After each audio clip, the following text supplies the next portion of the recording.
எனக்கு சர்ஜரிக்கு அப்புறம் ரொம்ப பேக் பெயின் இருந்தது. இந்த 1 வீக்காக I was suffering from severe back pain and this hand pain. I was going for doctor கூட போய் பார்த்து செக் பண்ணிகிட்டு இருந்தேன். So now I was sitting had a heavy back pain.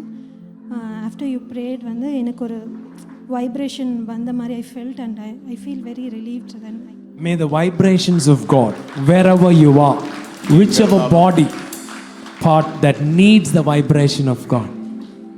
இந்த பேக் பெயின் எனக்கு ஆல்மோஸ்ட் 2-3 இயர்ஸ் ஆச்சு. So first I got heel in Rambabu Anna meeting. அதுக்கப்புறம் back pain அப்பப்போ வரும் போகும். ஸோ மெடிடேஷன் பண்ணி ப்ரே பண்ணுறப்பெல்லாம் இன் மை இண்டிவிஜுவல் ப்ரேயரே அது ஹீல் ஆகிடும். So now again I started having for 2-3 days. அது போக இந்த ஷோல்டரும் எனக்கு பயங்கரமாக பெயின். இப்போ தான் நீங்கள் ப்ரே பண்ணுறதுக்கு முன்னாடி I touch it was paining and after you prayed it's actually gone. I don't feel it. I want you to know that you have absolute power over this thing and it is not supposed to come back to you. எனக்கு 2 shoulder நல்ல pain இருந்தது. Drive கூட பண்ண முடியல. Shift எல்லாம் முடிச்சுட்டு ரொம்ப ஸ்ட்ரெயினாக இருந்துச்சு.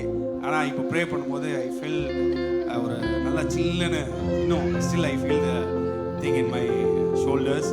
And I had a heel pain also. Yeah. It has gone now. Every joint, I am seeing the oil of God come upon every joint in your life. I'm seeing oil come on all the joints.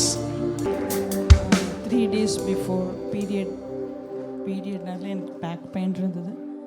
எப்பவுமே அது வந்து stomach bulge ஆகும்போது இந்த alignment கொஞ்சம் மாறும், pain சிவியராக இருக்கும்.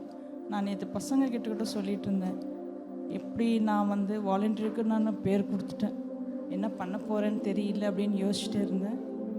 Night என்னால் பெட்லேயே படுக்க முடியல. இப்போ கீழே விழுந்திருக்கேன், நானே எழுந்திருக்கேன், உட்கார்ந்துருக்கேன். Everything change.